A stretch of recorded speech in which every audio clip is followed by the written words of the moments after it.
Now, art or vandalism? That's a question posed about graffiti in a new exhibit at the National Railroad Museum. Bob Blettenberger joins us from Ashwaubenon with more. Bob, an interesting subject to take on considering trains have been the victim of being tagged or graffitied, right? You know, Doug, you sit at a grade crossing these days and you almost can't see a train that hasn't been tagged or bombed or written on in some way. You're absolutely right.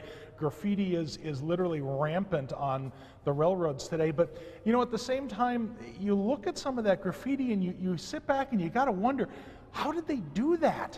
And, you know, when you consider that graffiti artists are essentially trespassing on railroad property, how are they doing it without getting caught?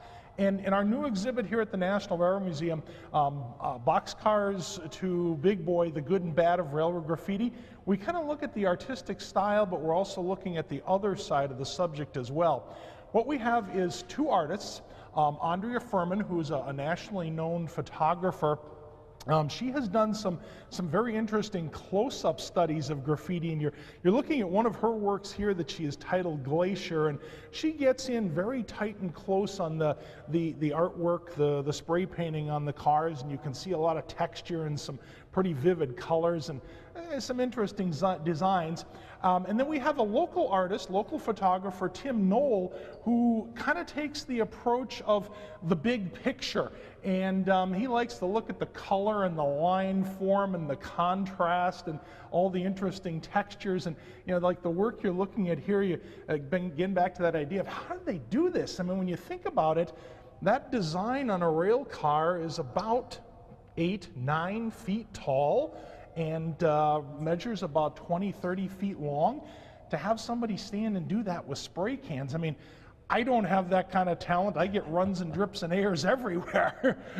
But you know, there's a style about it, and it's a very interesting style. And when you think about it, yeah, it is an art form, but there's some real concerns with it as well. Yeah, Bob, the big concern obviously is you don't want people trespassing or marking things that they don't, you know, that's not theirs. So you're not trying to tell people to encourage them to do that, but just looking at the art form itself is interesting. Yeah, and that's exactly right, Doug. And the other side of the exhibit, and we'll talk a little bit more about this later, is the safety side of it and what people are really doing when they are committing acts of vandalism, putting graffiti on cars.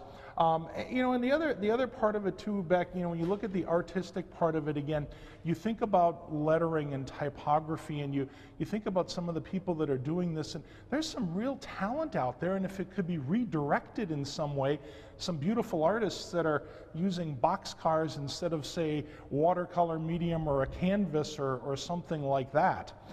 Do want to mention the exhibit. It is a temporary exhibit. It'll be here throughout this year. It closes in January of 2015. You can view the exhibit as part of your regular admission to the museum, and the National Railroad Museum is open 7 days a week, and like I said, it is part of your regular admission, so come on in and you explore this along with all the other trains that we do have here on display. All right, Bob, appreciate you joining us. We will check back with you a little bit later on.